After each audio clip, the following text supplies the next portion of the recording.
Hey guys, Chris Emke here, Diesel Performance Podcast, live at UCC 2019. Today I have a special guest, Kaje Jones from Diesel Power Magazine. KJ, how are you, man? I'm doing well, Chris. Thanks for having me, man. Chris, it's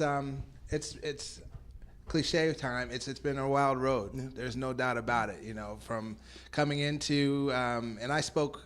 You're probably aware you were downstairs at the time. You know, I spoke with the podcast when I got on with this, and how my position in the space has evolved, how Diesel Power Challenge has evolved. For me, honestly, has just been a wild / really wonderful ride. And to be in this space right now here at UCC, you know, a place where, as I said, graduates from our program are now in this big show and doing well in the industry. That is my intent for every class, and we call them DPC classes. Every class that comes through is like, look, all we can do is provide, regardless of how you finish in this thing, all we can do is provide a springboard for you to take yourself to a next level if you want to go there. And I think that, you know, knock on wood, we give probably the most outstanding platform for anybody to do that. It's the longest running contest, though. Yeah. You know, if you really consider, you know, what the root or the start of, you know, Diesel Power Challenge was,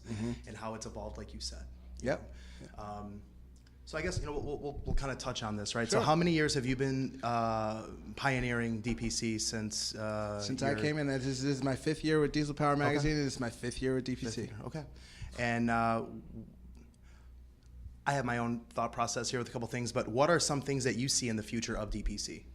Well, one of the big things that I have my eye on, and I'm trying to get other eyes to join me, and it's, you know, we're still in a space where I have to be delicate how I say this because, you know, up front, we're not changing the program just yet. It is DPC, it is Diesel Power Challenge as people know it.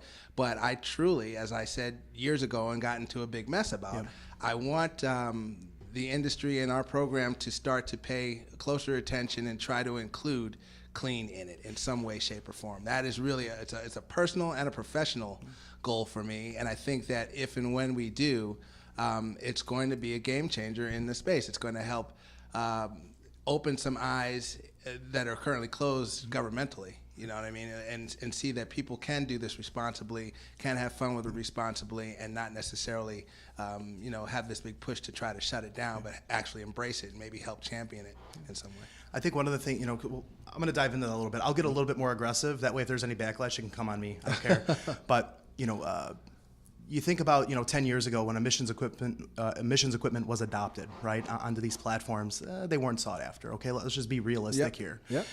10 years later, you know, 12 years, 13 years later, essentially, 07.5 is when the DPFs got, you know, brought into the mix.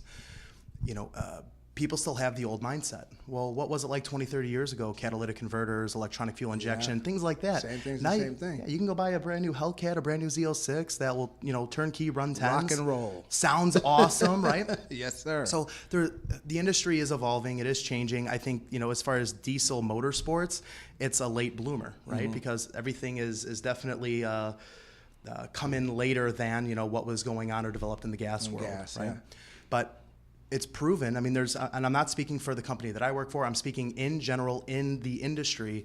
You're seeing trucks that are reliable, making, I'm not going to say 1,000 horsepower, okay? It's not there. But when you talk about drivable, usable, reliable power, you're talking 500 to 700 horse. Exactly. And you can make a reliable, I mean, I drive one daily, you know, and it's quiet, and it's fun, and it's responsive, and it's reliable. I have zero problem with that. I embrace that, and I'm very excited about it. You know, what's an unfortunate thing is that there, you know, are still in the scene.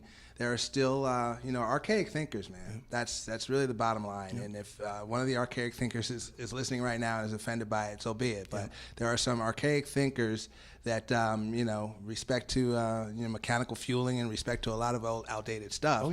This is the only way it should be, and that's not the case. And I think, you know, you look at that, right? I mean, there's always going to be a place for those trucks, okay? There's always going to be emissions off support. There's always going to be a loophole there in a competition scenario. It's there. It's not going away, just like in the gas application. But when you talk about a vehicle on the street that's used daily, and you talk about all these other variables, it gets very, I don't want to don't want to sound like a jerk and say it this way, but it's going to come out this way, frustrating, because there is more than one way of going about something. Okay.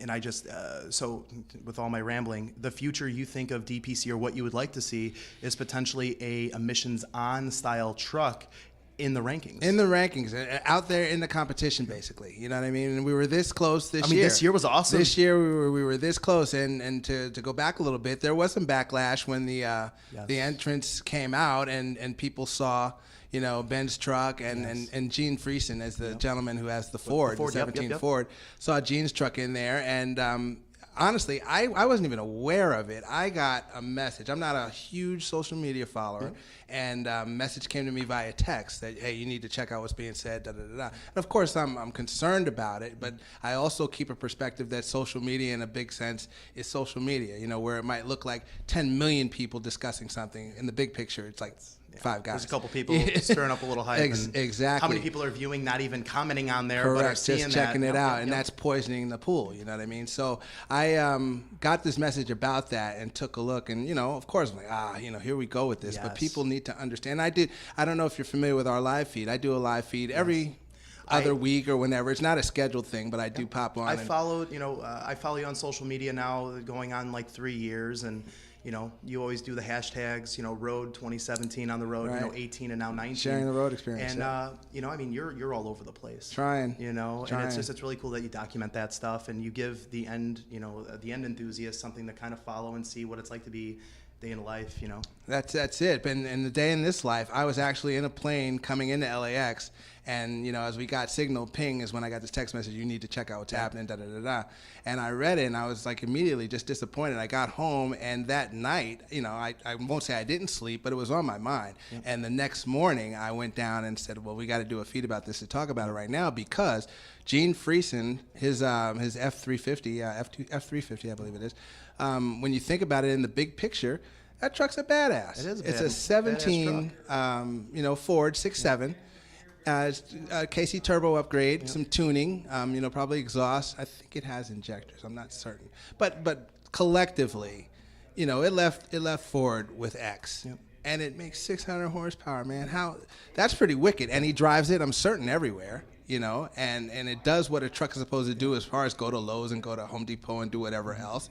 And as we're talking, you know, it's the type of truck that needs to get more focus, more exposure in this scene, in this space. So I was really happy that he entered, but very dismayed that, you know, again, some of the archaic thinkers were like, well, what the hell is this doing here? Because this competition, you know, should be one that if you don't have a thou, why are you even being considered? And that's just not what our competition is. And I think too, you know, when you put that into perspective, you know, 1,000, I think, you know, where we're sitting right now, you know, UCC 2019, they took the mindset or the thought process that 1,000 horsepower was cool to now, you know, 1,500, 1,800, 2,000 horse. Dude. To now when guys call in at the shop, you know, oh, I want 1,000 horse. Man, you don't even know what a 300 horse truck drives like. You know, let's build stages, you know, and what's usable. Streetable, so, usable. You know, is it impressive to have a 1,000 horse truck? Yeah, bragging rights for you to, you know, swing your manhood around, if you will, and say, hey, you know, I have 1,000 horsepower, right?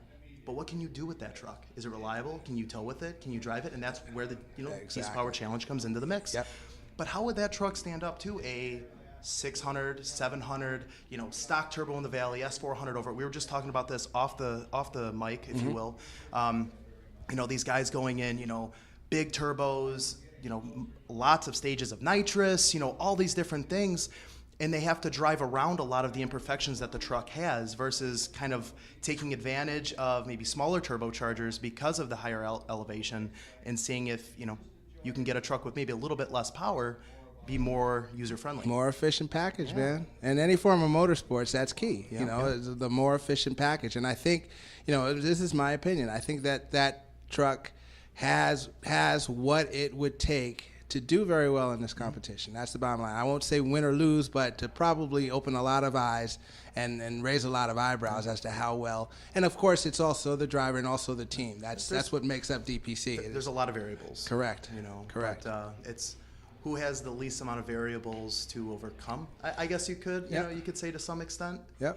How many of the guys that we called earlier today that their trucks either aren't together or they're going to change the setup in the next 28 days? 28 days. In the parking lot on a Sunday. Who knows who knows who gets out in those 28 days?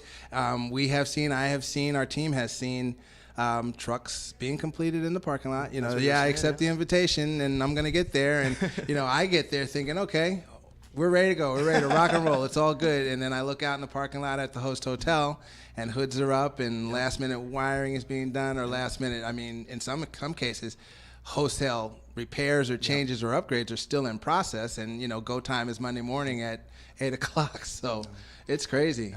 A couple things that I was very excited about this year, the 7.3, right? Yes, the sir. OBS. His name is Matt, correct? Matt Mayer. Matt Mayer. I guess you can call him, and as I've come to know him and awareness of him, one of the spokespeople or ambassadors for Old Body Style 7.3 for sure. Very well known. I had goosebumps when I saw the name and I was flipping the magazine and saw the truck, because that's OG diesel. Yeah, man. So it's giving a second life to those trucks, and maybe those enthusiasts that are out there that. They look through the magazines and it's all common rail dominance. We have a mechanical injected truck this year with the 12 valve. Yeah, the Seth Kuntz with the 12 valve dually. Dually. It's just something, man, and that's a testament to the people that I'm going to say paid attention to what I had to say, both in print and in my Facebook feed, et cetera. It's like, use your head, man. Vote with some sort of, responsibility versus just ticking off, I like the color or something like that, you know what I mean? Or I just like Dodge and here's 3 that I like, you know what I mean? Take a look at what all of these entrants have given you as far as information. And one of the things that I also did was implored people to reach out. Social media is there.